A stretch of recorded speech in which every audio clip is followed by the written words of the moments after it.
I'm here with, this is Paul Sackett. Good News Planet. I'm here with Lynn Buzzoff. Hi, Lynn. How are you? I'm fine, Paul.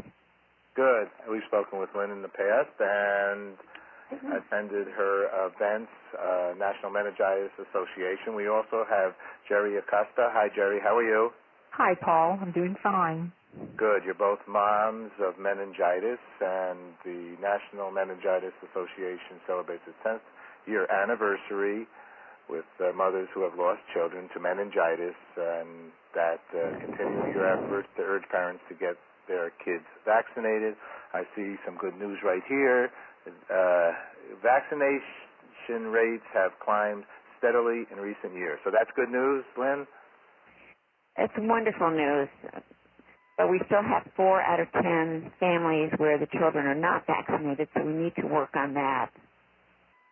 Okay, so the organization, since we've gone to your events and so on and heard some of the not good stories of why and how young people get meningitis, maybe, Jerry, you can tell us a little about you. You lost a son, and so what would you tell people, just because we only have a few minutes, what would you tell somebody? So say I see teenage, or what age, who gets a vaccination, when do they get a vaccination? They should get a vaccination. What CDC's recommendations is at the ages of 11 to 12 with a booster dosage. And for me, is to stress the importance of vaccination. Educate yourself. Go to your doctors. If no one has mentioned this, whether be a doctor, you as a young adult or as a parent, go to your physician and ask about the vaccination. Say that age again to me, Jerry, please. The recommended routine vaccination by Centers for Disease Control is the ages of 11 to 12 years with a booster dose at age 16. Okay. Or 5 years from the initial onset of the vaccine. Okay. So, Lynn, from what your knowledge is on this disease, why that age, and what will a vaccination do for somebody?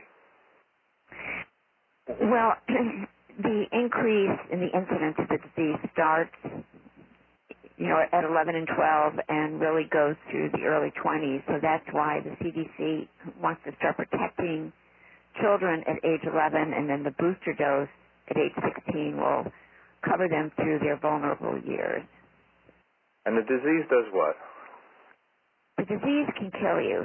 It really can take a healthy person, and within hours, that child can be gone. So what the disease does is potentially prevent you from getting the disease, but it also prevents you from being a carrier of the disease. And Paul, I'll add to that is, like in our son's case, Robert died 21 hours from the onset of his first signs and symptoms. There was an outbreak at the university, and the young man who died about a week after him, which within 4 hours, he was gone. Yeah. I know this is a really, really hard one here. And why would somebody not get a vaccination or suggest for their child to get a vaccination besides the fact that they don't know about it? Would there be any reason for somebody not to take it?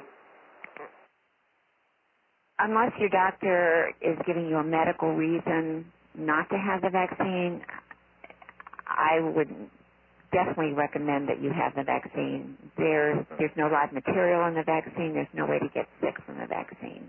What you get from the vaccine is protection.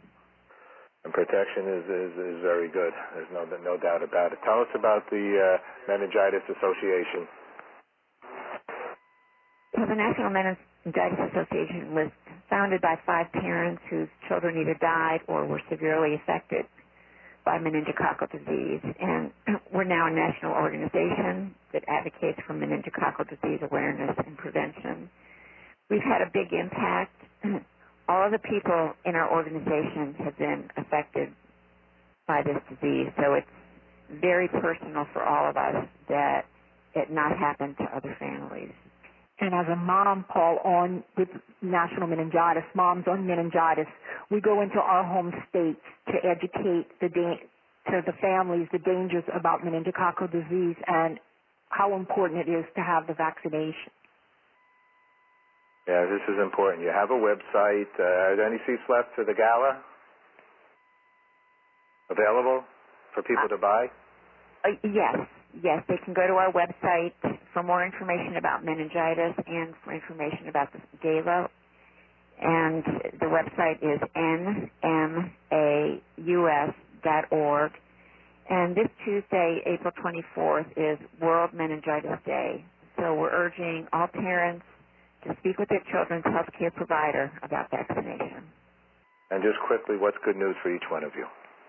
That someday NMA doesn't need to exist anymore because there are no more cases of meningitis. Right, like we have other childhood diseases that pretty much have been eradicated, and I can't see, as Robert's father would always say, why not get the vaccination? Thank you both very much for doing this. I know you're both so dedicated, and it's once again an honor to get to speak with you and share this important organization and the importance of taking that vaccination with the audience. Thank you so much. Okay, all right, thanks thank you. Bye-bye. Bye.